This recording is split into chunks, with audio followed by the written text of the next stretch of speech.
Now, in latest news from Bihar, RJD leader Tejasvi Yadav is out campaigning in the state on November 9th. It is also his birthday today. He says, and I quote, "Today is the last day of the election campaign.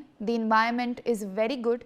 The people of Bihar have voted for change and they will do the same on 11th November. Listen in. कई जगह ऐसे बनाए पर्चियां बाहर देखी गई, कई जगह ईवीएम का नाम आया, सीसीटीवी कैमरे बंद है। देखिए, सबसे पहले बात तो आखिरी दिन है चुनाव प्रचार का और इस बार माहौल बहुत अच्छा है। पूरे बिहार की जनता जो है आशीर्वाद दे रही है। इस बार बदलाव के लिए वोट किया है, आगे 11 तारीख को भी करेगी। और प्रधानमंत्री जी हो या केंद्र के मंत्री हो, कोई भी लोग 65% जो आरक्षण हमारी 17 महीने की सरकार ने जो बढ़ाया था, उस आरक्षण के बारे में ये लोग कुछ नहीं बोल रहे। लोगों का आरक्षण खा करके बैठ गए हैं प्रधानमंत्री 65%। इस पे बोलना चाहिए, बात करनी चाहिए।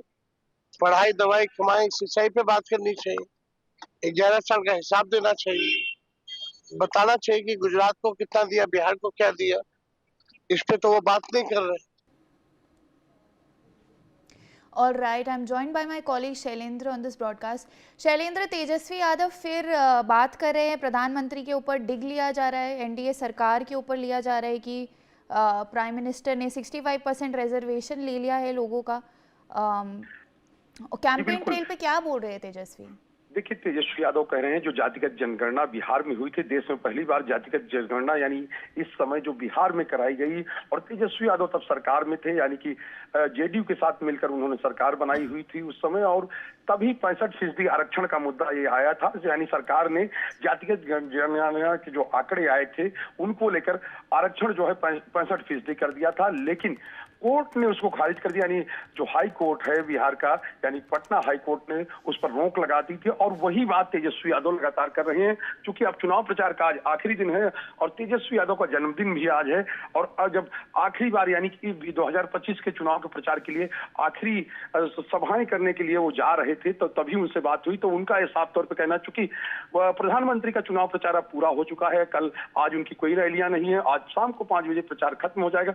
और इससे पहले तेजस्वी यादव ने वही मामला उठाया। उनका ये कहना है कि 65% आरक्षण की बात प्रधानमंत्री ने सभाओं में नहीं की, यानी कि वो जो गरीब हैं, दलित हैं, पिछड़े हैं, उनके आरक्षण के विरोधी हैं, और एक तरह से एक संदेश देने की कोशिश उन्होंने की। क्योंकि 2 दिन बाद जो मतदान होना है और आज आखिरी रैलियां, और उससे पहले एक माहौल बनाने की कोशिश जो होती है, क्योंकि जो बीजेपी के नेता हैं, जेडीयू के नेता हैं, वो ये कहते रहे कि चूंकि ये मामला कोर्ट से जुड़ा हुआ है, कोर्ट में चीजें चल रही हैं, तो जाहिर सी बात है कि इस पर फैसला कोर्ट में तेजस्वी चुकी चुके हैं, और आरक्षण के मुद्दे को उठाते हुए लगातार तेजस्वी यादव दिख रहे हैं। और इससे पहले भी इस मुद्दे को लेकर उन्होंने एनडीए को घेरा था, यानी जो सरकार है जिसको डबल इंजन की सरकार कहते हैं, केंद्र और राज्य में की सरकार है, जो एनडीए सरकार का था, और उसी चिरपरिचित अंदाज में आज उन्होंने सवाल उठाए हैं कि तेजस्वी यादव आज जन्मदिन है, और इसको लेकर राजद के जो कार्यकर्ता हैं उनमें खासा उत्साह सुबह से ही देखने को मिल रहा है।